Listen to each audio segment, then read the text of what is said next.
தகப்பு குறிப்புக்காக நம்ம ஜெபிக்க போகிறோம். தேசத்தில் இருக்கிற வியாதிஸ்தர்களுக்காக நம்ம ஜெபிக்க போகிறோம். கண்களை மூடுவோம். நம்மளோடு இணைக்கப்பட்ட இந்த வீடியோ பார்க்குற அன்பு சகோதர சகோதரிகளே, நாம் ஒருமித்து வாசம் செய்வது எவ்வளோ இன்பமானு சொல்லியிருக்கிறாரு.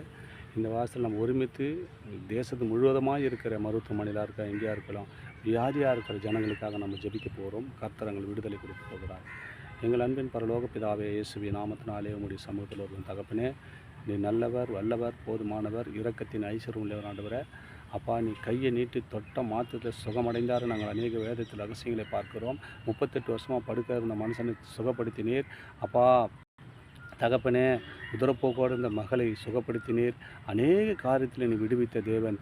இப்போது தேசத்தை முழுவதுமாய் உலகம் முழுவதுமாய் வியாதியில் இருக்கிற ஜனங்களுக்காக நாங்கள் ஜெபிக்கிறோம். ஐயா ஆண்டவரே, உம்முடைய கரம் போகட்டும். ஆண்டவரே, வியாதியை குணமாக்கட்டும், வறுமையை சுகப்படுத்தட்டும், எல்லா காரியத்திலும் நன்மை பெற வேண்டுமையா கர்த்தாவே.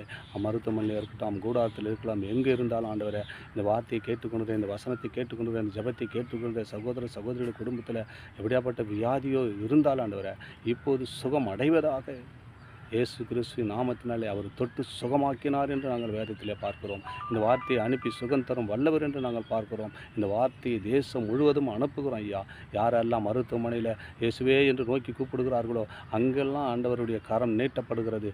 அங்கெல்லாம் சுகமடைகிறார்கள். அங்கெல்லாம் வியாதி சுகமடைகிறார்கள். ஆண்டவரே, அவர்கள் சுகத்தோடு பலத்தோடு வீடு திரும்ப ஆண்டவரே நல்ல ஜீவனோடு வாழ கர்த்தர் கிருபை செய்வீராக. வியாதி போகட்டும், வறுமை நீங்கட்டும், ஆசீர்வாதம் பெருகட்டும். இயேசுவின் நாமத்தில் ஜெபிக்கிறோம் பிதாவே. ஆமேன், ஆமேன். God bless you.